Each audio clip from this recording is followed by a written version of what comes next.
Bonsoir à tous. L'homme que nous invitons ce soir dans ce siècle d'écrivains fut un classique de son vivant. Académicien, prix Nobel de littérature, traduit dans toutes les langues, sa renommée fut, dit-on, proche de celle de Victor Hugo. Et lorsqu'il est mort, en 1924, c'est le monde entier qui a pris le deuil. Le voici pourtant aujourd'hui presque oublié, ou du moins, il n'a pas la place que son œuvre mérite, peut-être tout simplement parce qu'elle fut en quelque sorte gommée par les surréalistes. Eh bien, cet écrivain se nomme Anatole France. On lui doit quelques-uns des plus beaux textes de la littérature française. Alors classique, eh bien, Anatole France l'est sans doute, mais il est aussi à la charnière de son temps, et si son succès l'a considérablement enrichi, eh bien, il a milité à gauche, il a rejoint les rangs des dreyfusistes, il a opté pour le socialisme, et même pour la minorité communiste après le congrès de Tours. C'est cet homme que nous donne ce soir à redécouvrir Olivier Barrault et François Chaillet, et c'est le 24e portrait de cette collection.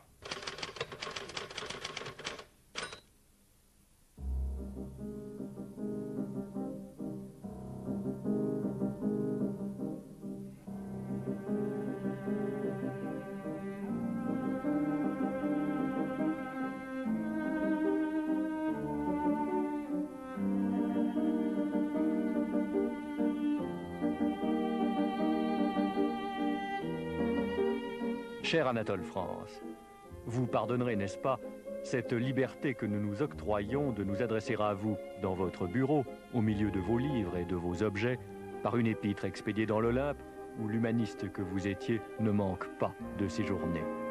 L'Olympe est la demeure des dieux, et vous avez été de leur nombre pendant un bon demi-siècle, avant que l'oubli, toujours injuste, ne transforme cet Éden en purgatoire.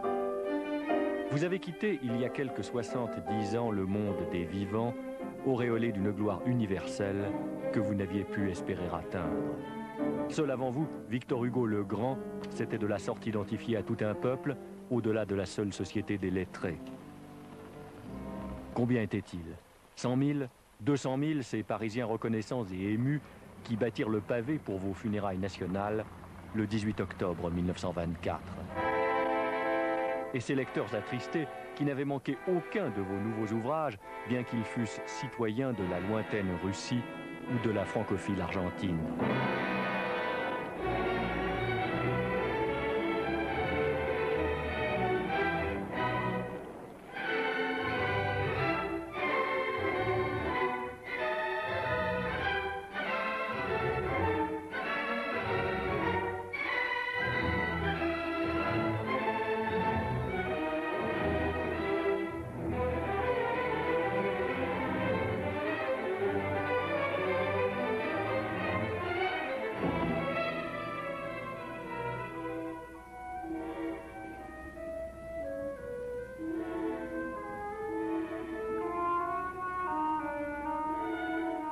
D'irrévérencieux jeunes gens qui se qualifiaient eux-mêmes de surréalistes avaient bien alors tenté de vous défenestrer du panthéon littéraire en vous qualifiant dans un pamphlet de cadavre pour le seul plaisir d'offenser.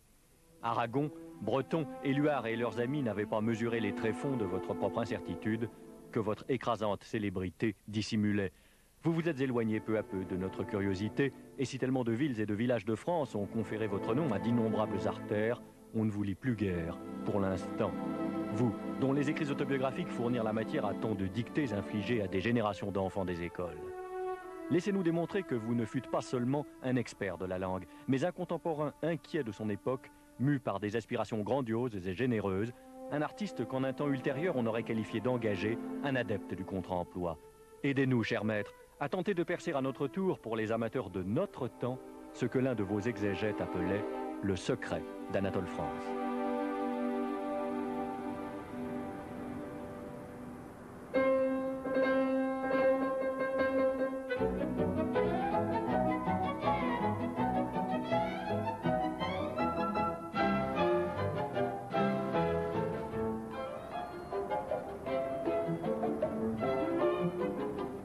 Quelle étrange prescience de votre destin, ô grand homme, vous fit adopter en pseudonyme le nom même de votre pays, dont vous fûtes en littérature un éponyme.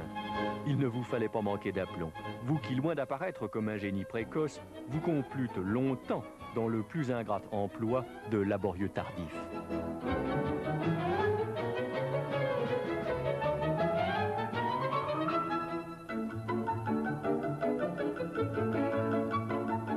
Et quoi? Pour être né dans les livres et avoir appris la vie dans les bouquins surtout, dont votre père, François-Noël Thibault, un homme simple, un autodidacte, faisait le commerce sur le quai Malaquais, puis sur le quai Voltaire, qui un jour portera votre nom, vous ne brillâtes guère sur les bancs du collège Stanislas, où l'on déplore votre insouciance, votre laisser-aller.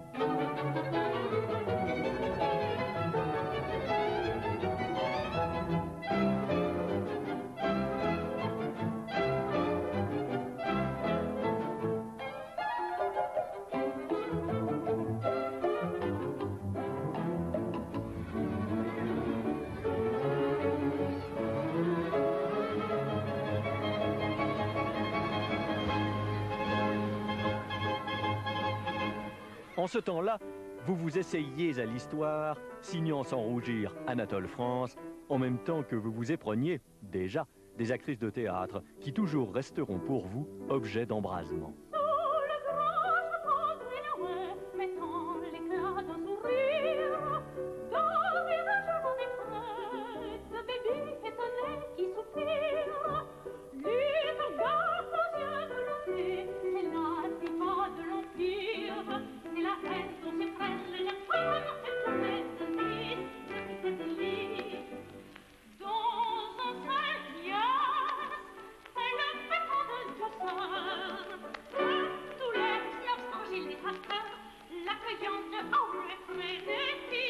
Hélas, soupirez n'est point conquérir, et vous fîtes peu après, au contact d'Élise Devoyaux, la douloureuse expérience de l'indifférence.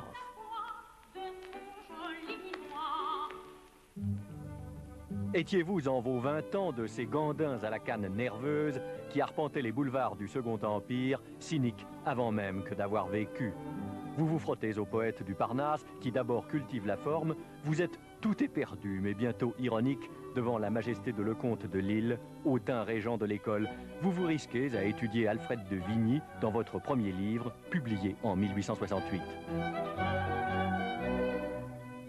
En ces années de guerre franco-prussienne, d'insurrection parisienne, vous ne faites guère assaut de courage, non plus que d'engagement ni de révolte. Vous atteignez la trentaine plus soucieux de régenter les publications parnassiennes et d'en éliminer Verlaine et Mallarmé, quitte à le regretter plus tard puisque vous saurez qualifier ce dernier de songeur exact, que de prendre au sérieux votre époque et votre talent.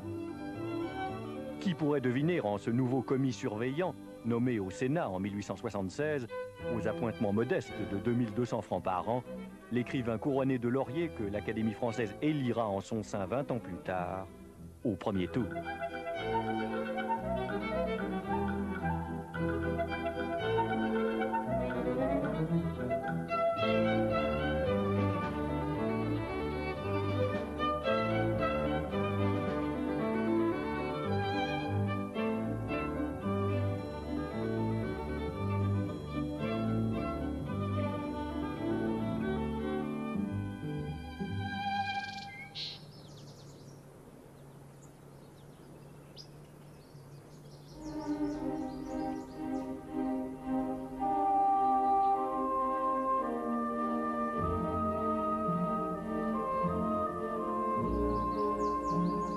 Vous profitez de l'existence et cultivez la muse dans les jardins du Luxembourg, livrant articles aux journaux, au Temps en particulier, épousez distraitement Valérie Guérin de Sauville, sans jamais paraître prendre rien très à cœur.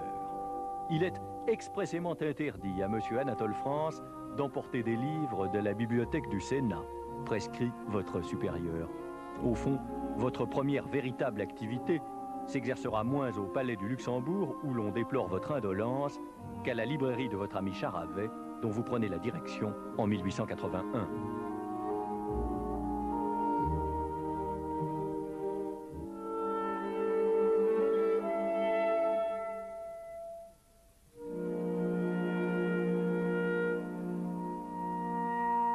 Vous avez 37 ans lorsque naît votre fille Suzanne et que paraît chez Calman Levy, votre éditeur de toujours, votre premier ouvrage marquant. Et comme il est regrettable qu'on ne veuille plus aujourd'hui se plonger dans Le crime de Sylvestre Bonnard, roman sur le roman, livre sur le livre, où l'érudition amusée du héros, membre de l'Institut, n'exclut aucune tendresse du cœur. Première pierre véritable de l'édifice littéraire que vous construisez à l'insu de tous, Sylvestre Bonnard est aussi déjà l'un de vos sosies.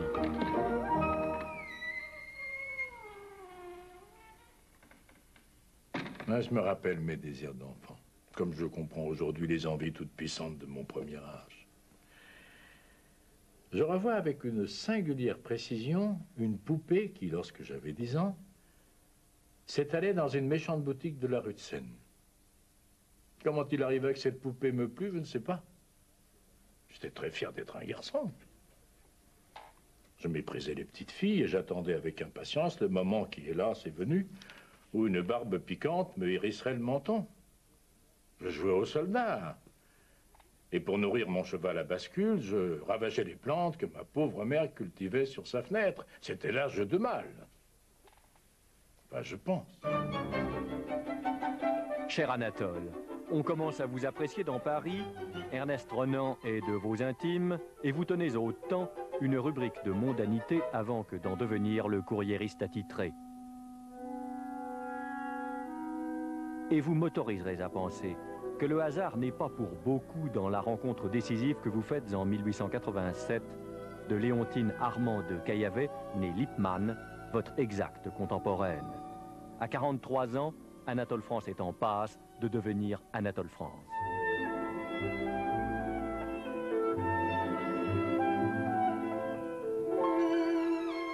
Quelle histoire que cette relation!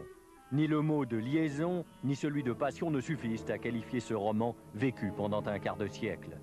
Il s'agit bien d'une union, même si elle ne fut pas sanctionnée par l'état civil. Vous ne vous révélâtes pas seulement l'un à l'autre les abîmes insoupçonnés auxquels aspiraient vos désirs. Léontine savait vous encourager, vous faire connaître au grand monde grâce au salon des plus recherchés qu'elle tenait chaque semaine. Vous-même, si souvent égocentrique, vous acceptiez sa tutelle, son autorité, ses conseils. À 50 ans, vous saurez donner à cet amour une sanctification romanesque avec le lys rouge, cet emblème des Médicis qui flamboie au fronton des palais de Florence, en cette Toscane où se déroule en partie l'intrigue.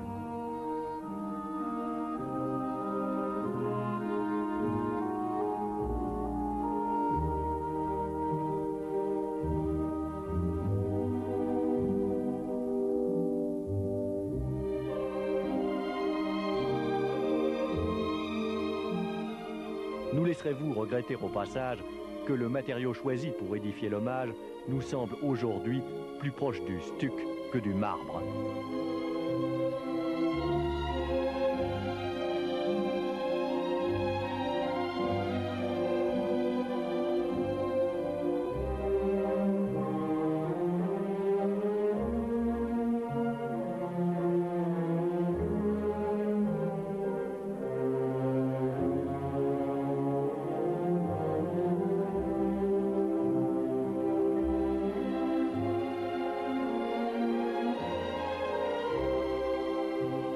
Le soleil couchant pourprait les eaux grossies de l'Arnaud.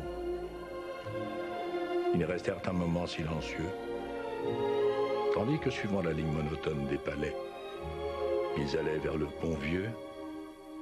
Elle lui parla la première. « Vous voyez, je suis venu. J'ai cru que je devais venir. Je ne me sens pas innocente de ce qui est arrivé, je le sais bien. J'ai fait ce qu'il fallait pour que vous fussiez avec moi ce que vous êtes maintenant. Mon attitude vous a donné des pensées que vous n'auriez pas eues. Ah, il semblait ne pas comprendre. Elle reprit. J'étais égoïste, j'étais imprudente. Vous me plaisiez. J'avais du goût pour votre esprit. Je ne pouvais plus me passer de vous. J'ai fait ce que j'ai pu pour vous attirer, pour vous retenir. J'ai été coquette. Je ne l'étais pas froidement, ni avec perfidie, mais je l'étais. Il secoua la tête, niant qu'il s'en fût jamais aperçu. Si, j'ai été coquette. C'est pourtant pas mon habitude. Mais je l'ai été avec vous. Je ne dis pas que vous avez essayé d'en profiter, comme d'ailleurs vous aviez le droit de le faire, ni que vous en ayez tiré vanité. Je n'ai pas remarqué que vous fussiez fat. Oh, il est possible que vous n'en ayez rien vu. Les hommes supérieurs manquent quelquefois de finesse. Mais je sais bien que je n'ai pas été ce que je devais être. Et je vous en demande pardon. Voilà pourquoi je suis venu. Non, vous n'êtes pas fait pour la peinture crédible des flammes de l'amour, et au cœur même de votre propre feu, vous avez toujours su raison garder.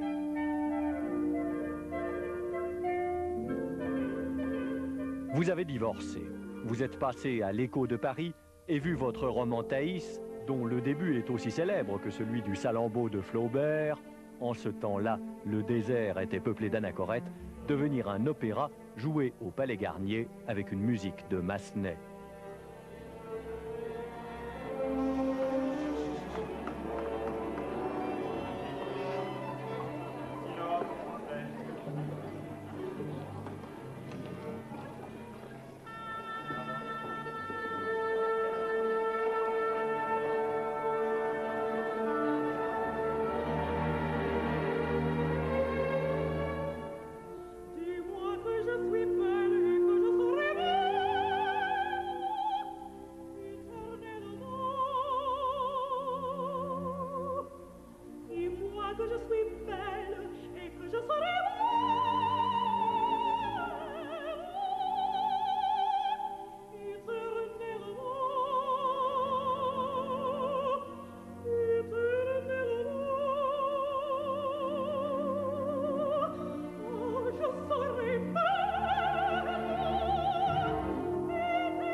Vous vous êtes inventé un nouveau double littéraire, le savoureux abbé Jérôme Coignard, qui, au début du siècle qui vous a précédé, hante la rôtisserie de la reine Pédoc en compagnie de son disciple Jacques Tournebroche. Sous des dehors souriants et bonhommes, le sulfureux ecclésiastique regarde l'histoire en sceptique, davantage pénétré du relativisme antique que de l'orthodoxie des Écritures. Jacques Tournebroche, mon fils, ne vous plairait-il point tirer à gauche dans la rue de Grenelle à la recherche d'un cabaret? Encore faut-il chercher un autre qui vende du vin à 2 sous le pot. Car je suis démuni d'argent et je pense, mon fils, que vous n'êtes pas mieux pourvu que moi par l'injure de M. d'Astarac qui fait peut-être de l'or mais qui n'en donne point à ses secrétaires et domestiques, ainsi qu'il apparaît par votre exemple et le mien. L'état où il nous laisse est lamentable. Il n'y a pas un sous-vaillant dans ma poche. Et je vois qu'il faudra que je remédie par industrie et ruse à ce grand mal.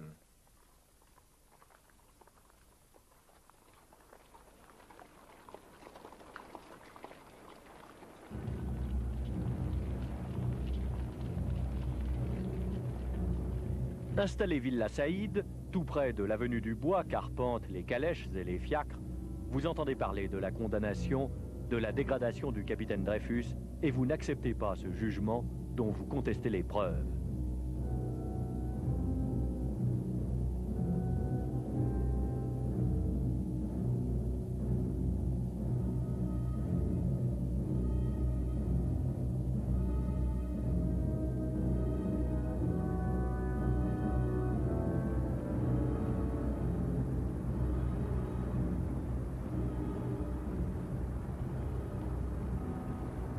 Votre existence a pris l'apparence d'un sacre. Marcel Proust a 25 ans et du jeune écrivain, fou d'admiration, le tout frais académicien que vous êtes a préfacé le premier livre, Les plaisirs et les jours. Ce même Proust qui vous représentera dans son grand œuvre sous les traits de Bergotte. Léontine et vous-même adorez l'Italie, mais ses croisières, ses voyages annuels ne vous distraient pas tout à fait des affaires françaises. En cette fin de siècle, dont le 19e saura faire une véritable sensibilité, l'homme mûr que vous êtes devenu sur le tard entend faire jouer son plein rôle à la raison, ce qui ne veut pas dire ennuyer les contemporains.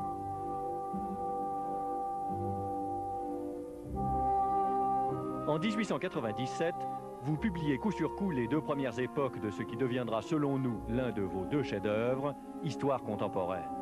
L'Orme du Mail et Le Mannequin d'Osier donnent naissance au plus souverain de vos porte-paroles, le très admirable personnage de Lucien Bergeret, professeur d'humanité à la faculté de cette petite ville de province, rencoignée dans l'ombre de sa cathédrale. Dans ces chroniques de la vie quotidienne de toutes sortes de citoyens, situés au cœur de ce qu'un lettré dans votre genre, Édouard Herriot, appellera la France profonde, Vous atteindrez d'emblée le niveau d'un Balzac, vous dépasserez celui d'un Zola, que vous rejoignez alors dans la campagne des Dreyfusards pour obtenir la révision du procès inique.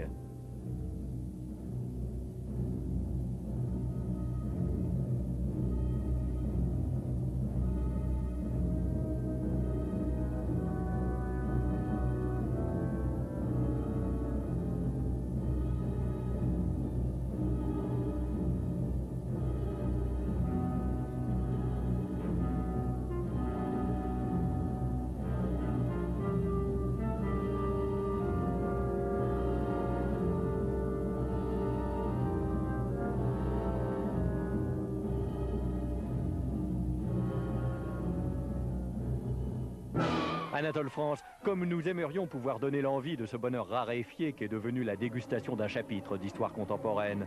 Car c'est en feuilleton que parurent d'abord les romans, c'est semaine après semaine que les lecteurs de l'Écho de Paris firent connaissance avec Bergeret et son acariâtre épouse, avec ces prodigieux personnages de second plan, comme l'on dit au cinéma, que sont le véhément abbé Lantaigne et l'ondoyant abbé Guitrel, le très politique préfet Worms-Clavelin, le rugueux et loyal général Cartier de Chalmaux, l'irascible Mazure, archiviste départemental, le joyeux docteur Fornerol, le corrompu et toujours réélu sénateur Lapratelet, l'excellent monsieur de Termondre, gentilhomme de bonne compagnie, le libraire Paillot, l'orfèvre Rondonneau jeune, le savetier Pied-Daniel, le menuisier Roupard, sans oublier l'avisé vagabond Pied-d'Alouette. Mon enfant, dit monsieur Lantaigne, en célébrant cette messe que je vous ai demandé de servir, j'ai prié Dieu de me donner la force de vous renvoyer. Ma prière a été exaucée. Vous ne faites plus partie de cette maison. En entendant ces paroles, Firmin devint stupide. Il lui semblait que le plancher manquait sous ses pieds. Il voyait vaguement dans ses yeux gros de larmes la route déserte, la pluie, une vie noire de misère et de travail, une destinée d'enfant perdu dont s'effrayait sa faiblesse et sa timidité. Il regarda M. Lantaigne. La douceur résolue, la tranquillité sereine, la quiétude de cet homme le révoltèrent. Soudain, un sentiment naquit et grandit en lui, le soutint et le fortifia, la haine du prêtre, une haine impérissable et féconde. Une haine à remplir toute la vie. Quelle extraordinaire richesse dans cet ensemble de caractères souvent finement esquissés d'un trait, dans la variété des situations où la politique alterne avec le libertinage, les complots minuscules avec les enjeux d'État. Anatole France envoie à Courteline un de ces livres-là. Et Anatole France attend 10 jours, 15 jours, 3 semaines, pas de réponse de Courteline. Alors, il écrit, il prend sa plume, et il écrit à Courteline en disant « Je vous ai envoyé l'Orme du Mail ou l'Anneau d'améthyste ou Monsieur Bergeret, je vous ai envoyé mon livre, et je crains que vous ne l'ayez pas reçu, puisque je n'ai eu aucun signe de vous. » Et Courteline lui répond, et lui dit « Mon cher maître, j'ai bien reçu le livre que vous m'avez envoyé. Je l'ai lu avec beaucoup de plaisir, mais si je ne vous ai pas répondu, c'est que j'ai été très impressionné par une chose que vous dites. À un moment donné, vous prenez M. Bergeret et vous le faites jouer au whist avec l'évêque ou l'abbé, je crois que c'est avec l'évêque. Or, le whist est un jeu qui ne se joue pas à 2, mais qui se joue à 4. Je ne dis pas que cette erreur jette le discrédit total sur l'ensemble de votre œuvre. Mais si vous vous trompez sur un point si mince, peut-on vraiment accorder de l'importance à tout ce que vous dites sur les mœurs d'aujourd'hui et sur l'histoire contemporaine? Peut-être, mais quelle importance! La si séduisante galerie de femmes de charme que vous avez su nous présenter parle de vous, grand écrivain avéré, et de près. Monsieur Bergeret, c'est moi, auriez-vous pu dire, tant du personnage que du roman, le 4e du cycle, à qui vous donnez son nom. Et pas seulement parce qu'à votre image, Bergeret aime à disserter d'épigraphie latine sans toujours éviter d'être pédant. Pas seulement parce que, comme vous, il regarde avec concupiscence les tournures et crinolines qui passent devant lui. Pas seulement parce qu'il professe un scepticisme laïque qui lui vaut bien des inimitiés. Surtout parce que Bergeret, comme vous-même, est un homme de son temps, que révoltent l'intolérance et la bigoterie, l'injustice et le conformisme. Par petites touches, comme vous, Bergeret vient à cette forme de réconciliation avec soi qu'est la prise de parti. Tout comme vous, et sans s'inquiéter par trop de la réprobation générale, Bergeret, devenu professeur à la Sorbonne, défend la cause de Dreyfus et celle de la République contre l'armée et les factions royalistes. Je vous connais, monsieur Bergeret. Vraiment? Ah oui, je vous connais. Vous avez tout de même fait quelque chose qui n'est pas ordinaire. Ça vous fâche pas que je vous le dise? Oh, nullement. Eh bien, vous êtes sorti de votre caste. Vous n'avez pas voulu frayer avec les défenseurs du sabre et du goupillon. Ah, le colonel Henry a fait un faux. Je déteste les faussaires, mon ami. Cela devrait être permis à un philologue. Je vais vous dire, on envoie du monde rue Saint-Jacques à l'atelier. En rabotant mes planches, j'entendais le père qui disait « Cette canaille de Bergeret ». Et le Paul qui demandait « Quand est-ce qu'on va y casser la gueule ?» Alors moi, j'ai compris que vous étiez du bon côté de l'affaire. Et que disent vos amis? Oh, les socialistes sont pas bien nombreux par ici, ils sont pas d'accord. Un samedi dernier, à la fraternelle, combien qu'on était là, très peu inattendu. Bah, on s'est pris aux cheveux. Et il me semble à moi que combattre une injustice, c'est travailler pour nous. À mon idée, tout ce qui est équitable, c'est un commencement de socialisme. Moi, je pense comme Jaurès. Je pense que marcher avec les défenseurs de la violence et du mensonge, c'est tourner le dos à la révolution sociale. Mais je jase et le temps file.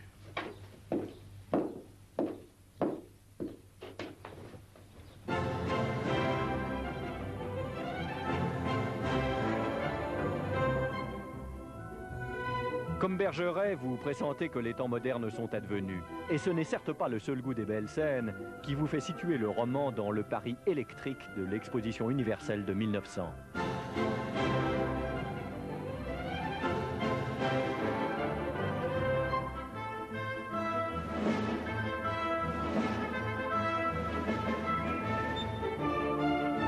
Autorisez-nous un ultime hommage à cette fresque frémissante d'intelligence et de liberté qui, l'avez-vous compris, nous semble aussi proche, aussi juste qu'à sa parution. Il est peu d'écrivains de votre époque qui ont manifesté une telle maîtrise de la langue française dans sa subtilité diaprée qui ait su user de l'ironie, celle des Grecs, avec autant de délectation. Sur ces deux plans, nous ne vous voyons guère qu'un seul rival, Paul Valéry, qui vous succéda sous la coupole. Paul Valéry fait son discours et pendant tout le discours, il ne prononce pas le nom d'Anatole France qu'il ne veut pas prononcer. Et simplement, à la fin du discours, il parle de ce pays dont il avait emprunté le nom.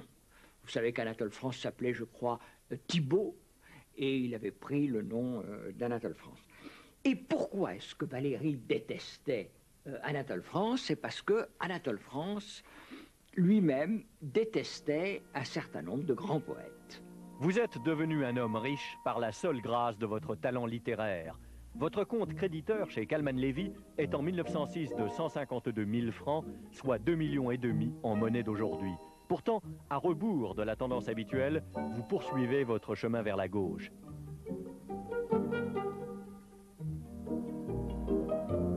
Votre crinquebille, marchand des 4 saisons aux convictions libertaires, crie mort aux vaches aux forces de l'ordre.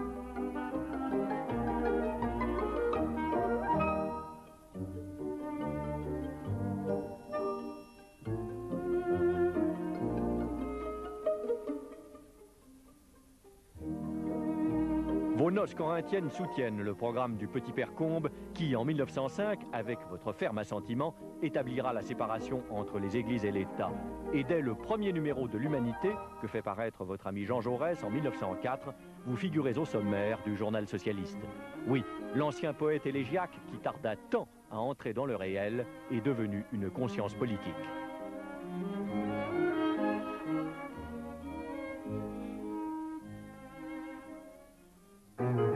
Et vous qui savez si délicieusement croquer la rouerie féminine, vous consacrez de plus en plus de votre temps au libertinage.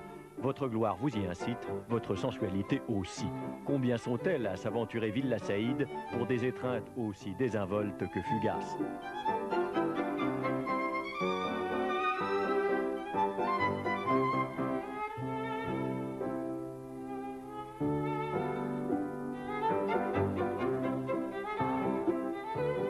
Léontine de Caillavet souffre, elle vous lasse quelque peu. Vous êtes lointain et souvent odieux, réservant votre tendresse à votre petit-fils Lucien Psicari, qui voit le jour en 1908. L'année suivante, lors d'une tournée de conférences en Amérique du Sud, où vous êtes tout simplement tenu pour le symbole vivant de la littérature française, vous vous affichez avec Jeanne Brindeau, une comédienne, encore une, que vous avez séduite sur le bateau qui vous emmenait vers le Rio de la Plata. Léontine est immédiatement alertée et attend à ses jours. Vous rompez avec l'autre, Madame de Caillavet se remet un temps, mais il ne s'agit que d'une rémission. Quand celle-ci, cette fois, disparaît, en janvier 1910, peut-être connaissez-vous le seul véritable désespoir de votre existence.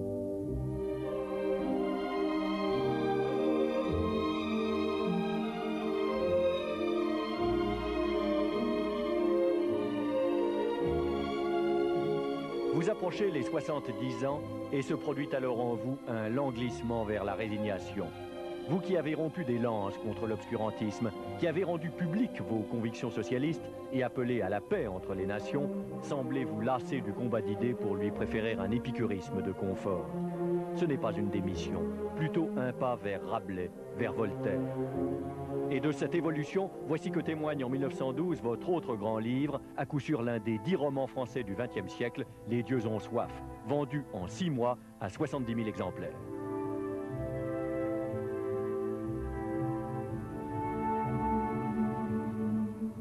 Qu'un ouvrage de cette ampleur soit à ce point tombé dans l'indifférence, voilà, cher Anatole France, qui nous paraît inconcevable.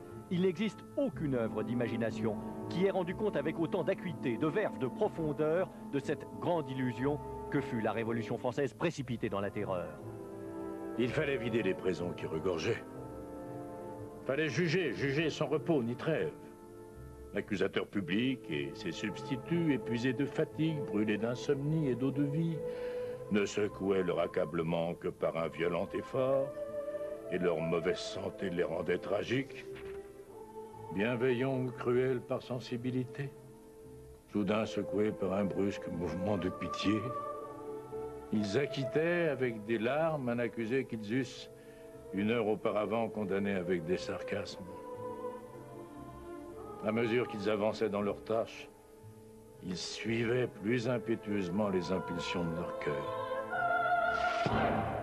Jamais un écrivain français n'avait comme vous brossé en une fresque épique le Paris du tribunal révolutionnaire, mais aussi les parties de campagne joyeuses et débridées auxquelles se livrent vos héros quand ils ne font pas l'histoire. Jamais personne n'avait fait apparaître avec autant de clarté le danger lyrique de vouloir pour leur bien changer les hommes en même temps que la société. Et quel trio que celui de vos protagonistes, tous de chair et tous d'âme, infiniment crédibles et faillibles, tragiques. Évariste Gamelin, sculpteur pénétré de l'idéal jacobin qui sacrifie tout à la cause, laquelle, naturellement, le broiera. Élodie Blaise, sa maîtresse, incarnation, le mot et le bon de l'éternel féminin, pour qui la pulsion de vie, dans tous les cas, doit l'emporter sur celle de mort. Et surtout, le somptueux Brotteaux des Ilettes, votre conscience, Anatole France, financier de l'Ancien Régime, lui aussi emporté dans la tourmente de la grande histoire et qui, revenu de tout, en paix avec lui-même, saura avec grandeur dispenser toutes les consolations jusqu'au pied de l'échafaud. Quand je considère dit Brotteaux les événements qui nous ont mis au point où nous sommes, doutant quel parti dans la folie universelle a été le plus faux, je ne suis pas éloigné de croire que ce fut celui de la cour. Monsieur, répondit le religieux, tous les hommes deviennent insensés, comme Nabuchodonosor quand Dieu les abandonne. Mais nul homme de nos jours ne plongea dans l'ignorance et l'erreur aussi profondément que M. l'abbé Fauchet. Nul homme ne fut aussi funeste au royaume que celui-là. Ah, il fallait que Dieu fût ardemment irrité contre la France pour lui envoyer M. l'abbé Fauchet. Il me semble que nous avons vu d'autres malfaiteurs que ce malheureux Fauchet. M. l'abbé Grégoire a montré aussi beaucoup de malice. Et Brissot, et Danton, et Marat, et cent autres, qu'en dites-vous, mon père? Ah, monsieur, ce sont des laïcs. Les laïcs ne sauraient encourir les mêmes responsabilités que les religieux. Ils ne font pas le mal de si haut, et leurs crimes ne sont point universels. Et votre Dieu, mon père, que dites-vous de sa conduite dans la révolution présente? Je ne vous comprends pas, monsieur. Épicure a dit, où Dieu veut empêcher le mal et ne le peut, où il le peut et ne le veut, où il ne le peut ni ne le veut, où il le veut et le peut. S'il le veut et ne le peut, il est impuissant. S'il le peut et ne le veut, il est pervers. S'il ne le peut ni ne le veut, il est impuissant et pervers. S'il le veut et le peut, que ne le fait-il, mon père? Libretto jeta sur son interlocuteur un regard satisfait.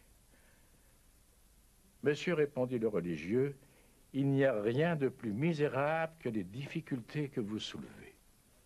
Une fois encore, les écrivains eurent raison avant les politiques. Ce qu'avec effroi vous redoutiez devant la montée des périls, Maelström irrésistible qui, comme dans Les Dieux ont soif, mène les hommes à l'Holocauste, le voici qui s'enfle jusqu'au 4 août 1914.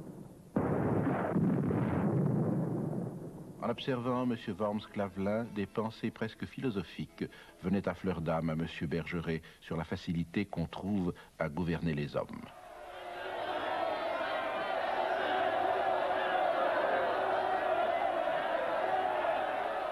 Il avait la vision confuse de ce bétail humain se laissant conduire et traînant sous l'œil du chien son infatigable et morne douceur.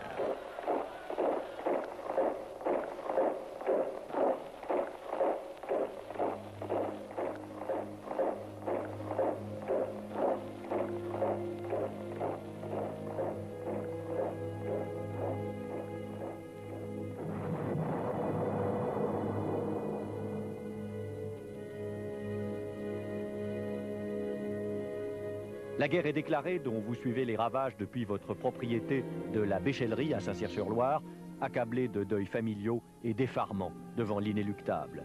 Vous ne serez pas compris, malgré votre souveraine influence, quand, anticipant sur la fin des combats, vous prônerez non sans courage la réconciliation avec l'ennemi vaincu.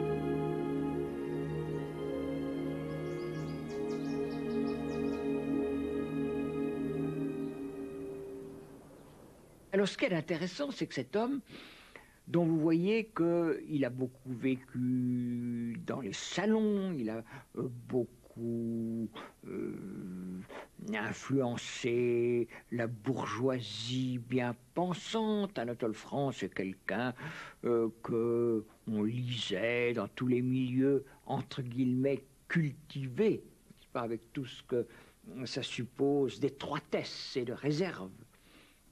Eh bien, cet homme est en même temps un progressiste. C'est un ami de Jaurès et il écrit dans l'Humanité. C'est donc l'Humanité, l'organe à la fois des communistes, de ce que seront plus tard les communistes et les socialistes.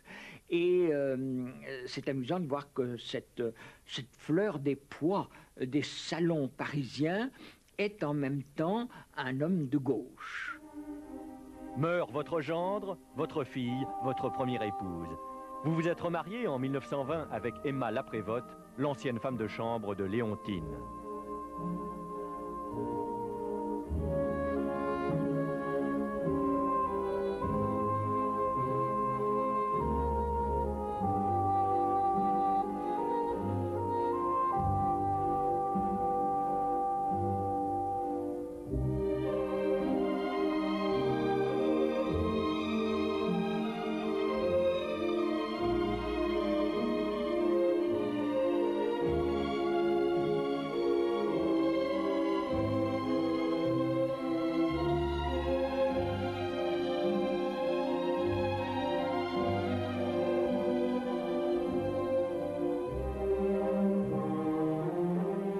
Vous avez publié de très justes souvenirs d'enfance, de cette enfance dont vous donnez la nostalgie, l'odeur et le goût. Vous êtes l'ami des plus grands, du sculpteur Antoine Bourdelle en particulier, que vous inspirez à maintes reprises. Ce sont 2 livres qu'il a fait pour enfants, et très gentiment, il me les a dédicacés. Et dans l'un d'eux, j'ai une dédicace que personne d'autre n'a. Il a mis à la fille chérie d'un homme de génie, Poussette Bourdelle, son vieil ami Anatole France. Parce qu'il m'appelait Poussette, et je l'appelais Totol.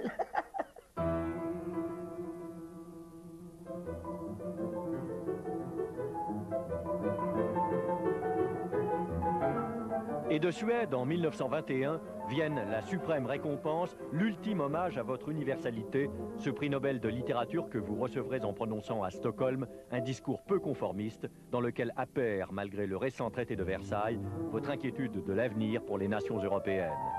L'histoire s'est chargée de confirmer le bien fondé de votre pressentiment.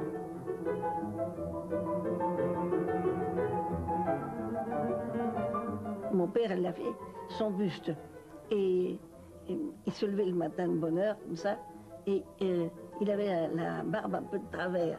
Et il voulait la peigner. Mon père dit non, non, laissez-la telle quelle. Il a voulu le faire avec la barbe un peu de travers.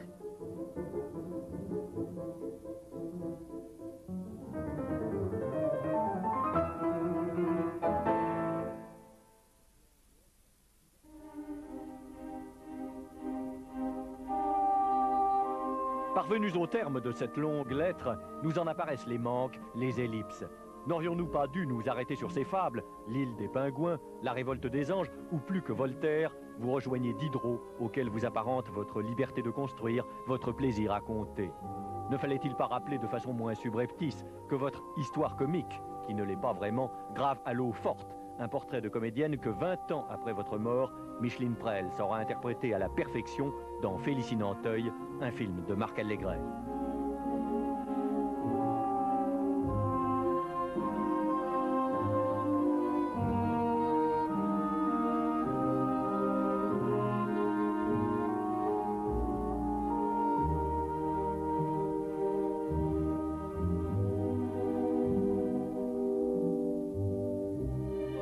Voyez-vous, cher académicien, cher prix Nobel, nous ne redoutons point trop votre jugement, car à vous lire, plutôt à vous relire, il nous est venu comme une certitude. De ceux qui nous écoutent, qui vous écoutent en ce moment même, il en est un bon nombre, nous l'espérons, à qui viendra l'envie de revenir au vieil Anatole France. Et ceux-là, à votre approche, dans le secret de leur lecture, connaîtront les bonheurs de l'intelligence, du cœur, de l'esprit.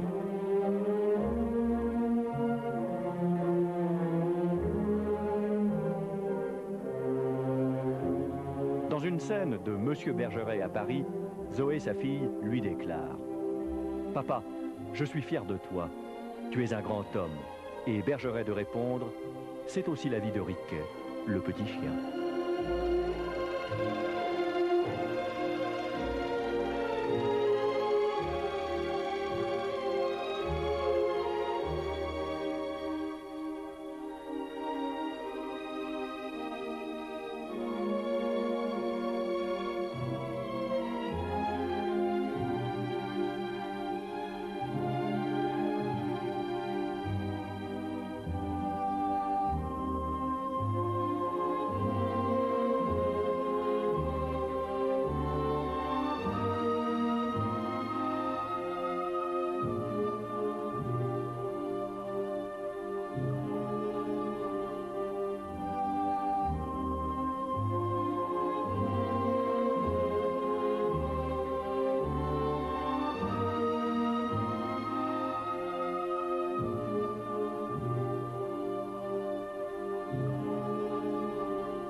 Pour tout savoir de l'œuvre d'Anatole France, eh bien, vous composez le 3615 code de France 3. Comme chaque semaine, vous y trouverez toutes les informations biographiques et bibliographiques. Et puis la semaine prochaine, nous avons rendez-vous avec un très grand écrivain venu de l'Est. Il s'agit du Tchécoslovaque Bohumil Hrabal. Merci, bonsoir.